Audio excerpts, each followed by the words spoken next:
What is going on, guys? Welcome to another episode of Fly with Josh. Today we're going to be taking a look at the Logitech Flight Switch Panel for all of your Microsoft Flight Simulator needs, or your X-Plane needs, or your real flight simulator needs. Today we're just going to unbox this, take a look what's inside. We're going to do a review on it. We're going to base it on how good the material is, how hard the knobs are to program, how hard they are to turn, push. There's certain things you want to think about. You younger guys don't really have to think about it as much, but I'm sure as you get older in age, these knobs are super hard to turn. Arthritis, different things can kick in. So we're going to look at this thing as many different angles as we can.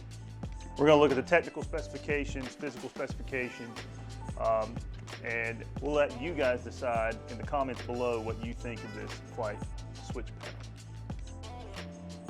I have a few Logitech products. So far they've been good. They've worked really well for me so far. All right, guys, if you own one of these systems, if you could, please comment below. Let me know what you think of it. That way we can help other people out who are on the fence about buying this Flight Switch Panel, whether or not it will help them out as they're trying to just fly for fun or practice during their pilot studies.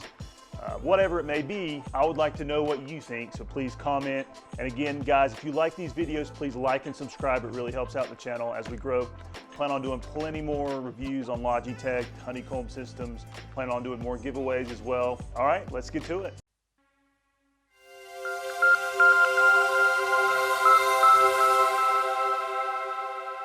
Okay, we're gonna go ahead here and slice open the tape.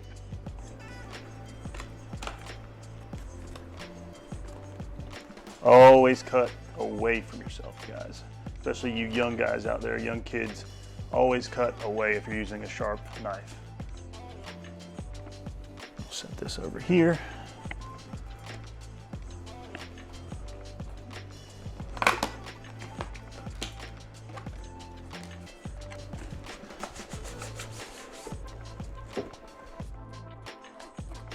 Slice it nice and easy. All right, first look, guys.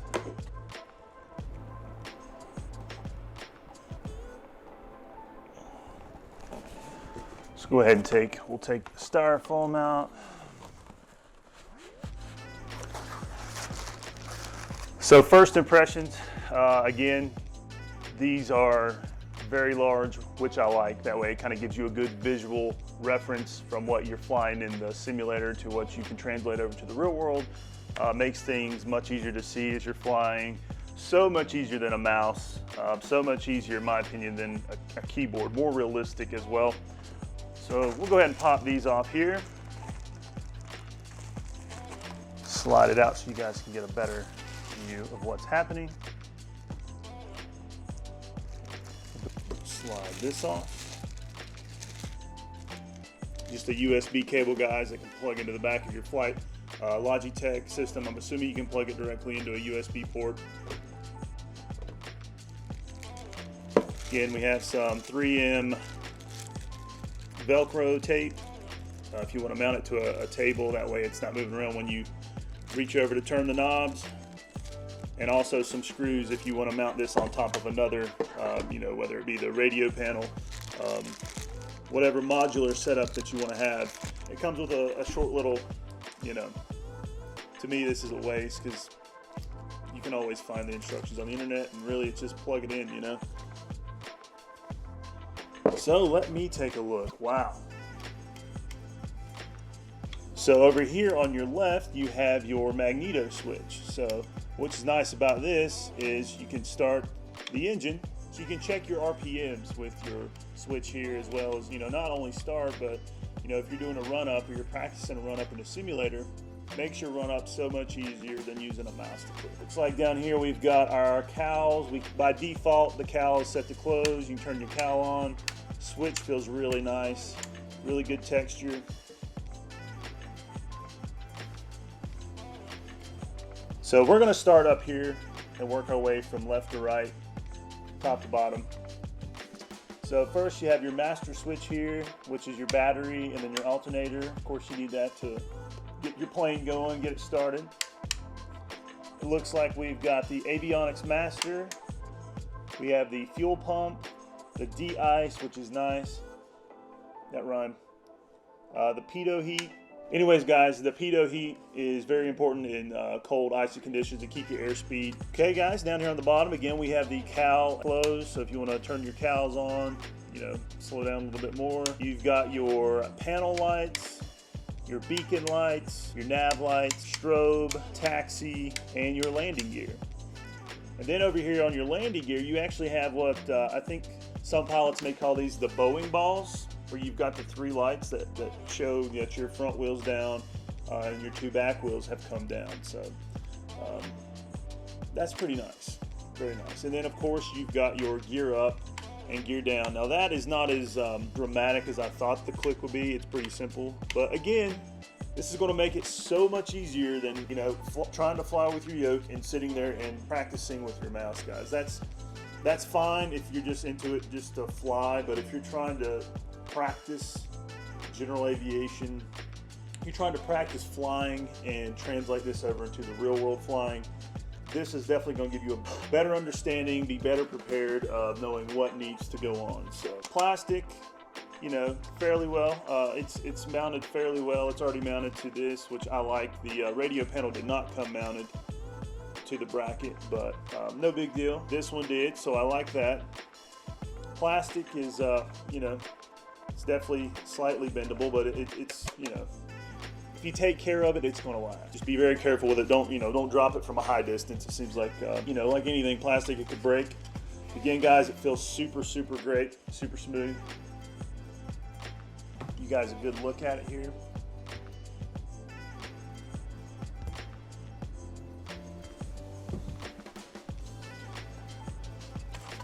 I'm excited to try this. It's going to make things so much easier. It's going to make it flow easier. Even the landing challenges, you know, I feel like you have to be on top of your game if you want to get a high score on the landing challenges. So this is going to make it so much easier, so much easier. That way you're not being distracted as much. You know, oh, where's this at? Where's this at? Where's my landing gear?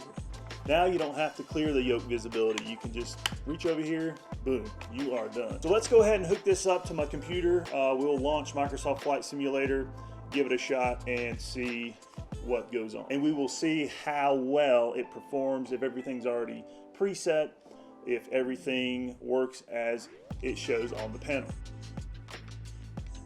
Okay guys, we have everything hooked up here for our Microsoft Flight Simulator demo with the Logitech Flight Switch Panel.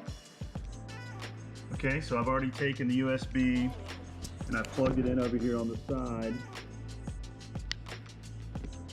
You can see here. You just plug it into one of these vacant ports, or you can plug it into one of your USB ports on your computer.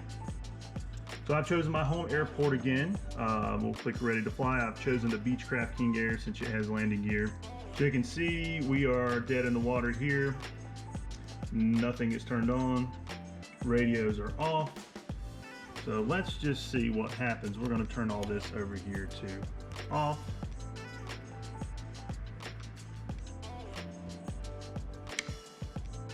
So you can see that turns on the Garmin. I have no idea if this will work as far as getting everything started, but we're going to go ahead and see if it'll start. No start. Go ahead and hit Control E. We're going to get everything started up here. Getting everything started up here. I personally don't know how to start the Beechcraft from start. I can do a Cessna 172 or 152. That's nice, guys. Turn our avionics master on. Looks like that turns our radio on. I can go over and click this again. So avionics master off. You can see it turns it off on the Beechcraft there and also my radio. But when I click it back on, looks like it is booting up. We've got the fuel pump. We've got the de-icer here. Pitot heat. Turn our lights on. You can see here it kind of toggles the lights off and on. You get a little bit of light showing. Probably works better at night. We turn our beacon lights on, our nav light, our strobe, our taxi, and our landing light. I don't recommend driving on the grass, but we're gonna go ahead and just see if we can take off here. Just get going. Hopefully got enough ground roll left. Close, got 1,000 feet left. Hopefully that's enough. Rotate, rotate. Woo, we just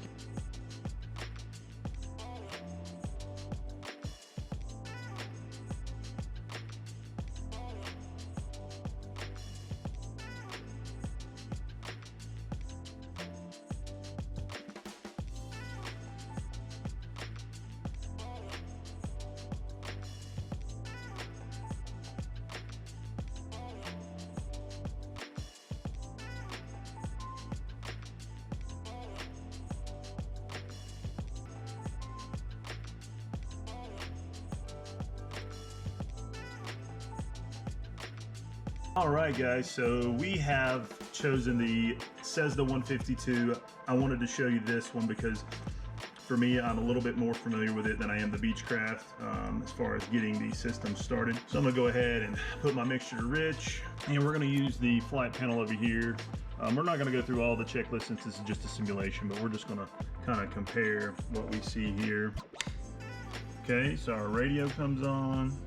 Got all that. We're going to go ahead and prime the engine here.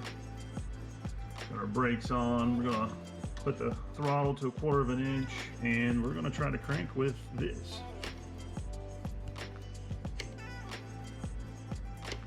Here we go. Looks like we're cranked up, guys.